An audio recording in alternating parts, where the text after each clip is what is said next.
एक बार गौतम बुद्ध वैशाली नगरी में धर्म प्रचार के लिए जा रहे थे। जब वे नगरी के बीचों बीच से गुजर रहे थे तो उन्होंने देखा कि कुछ सैनिक तेजी से भागती हुई एक लड़की का पीछा कर रहे हैं। वह डरी हुई लड़की एक कुएं के पास जाकर खड़ी हो गई। वह हाँफ रही थी और प्यासी भी थी। बुद्ध ने उस बालिका को अपने पास बुलाया और कहा कि वह उनके लिए कुएं से पानी निकाले, स्वयं भी पिए और उन्हें भी पिलाए। इतनी देर में सैनिक भी वहां पहुंच गए। बुद्ध ने उन सैनिकों को हाथ के संकेत से रुकने को कहा। उनकी बात पर वह कन्या कुछ झेपती हुई बोली, महाराज, मैं एक अछूत कन्या हूं। मेरे कुएं से पानी निकालने पर जल दूषित हो जाएगा। बुद्ध ने उससे फिर कहा, पुत्री, बहुत जोर की प्यास लगी है, पहले तुम पानी पिलाओ।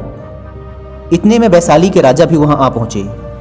उन्होंने बुद्ध को नमन किया और सोने के बर्तन में केवड़े और गुलाब का सुगंधित पानी पीने के लिए पेश किया, लेकिन बुद्ध ने उसे लेने से इनकार कर दिया। बुद्ध ने एक बार फिर बालिका से अपनी बात दोहराई।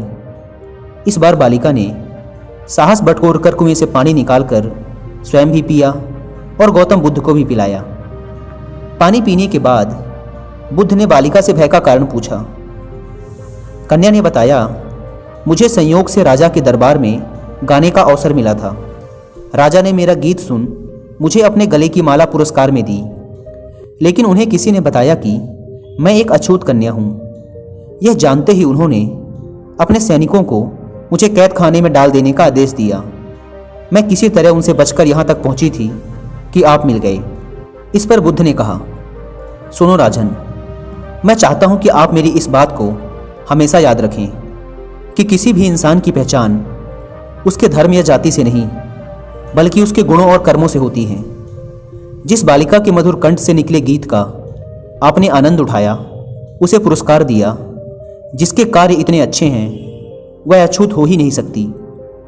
यहाँ पर नीची सोच और छोटे कार्य करके अछूत होने का परिचय तो आपने दिया है।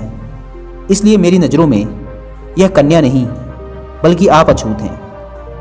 वैशाली नरेश बुद्ध के सामने शर्मिंदा होने के अलावा और कर भी क्या सकते थे। उन्होंने बुद्ध से क्षमा मांगी और वहां से चले गए।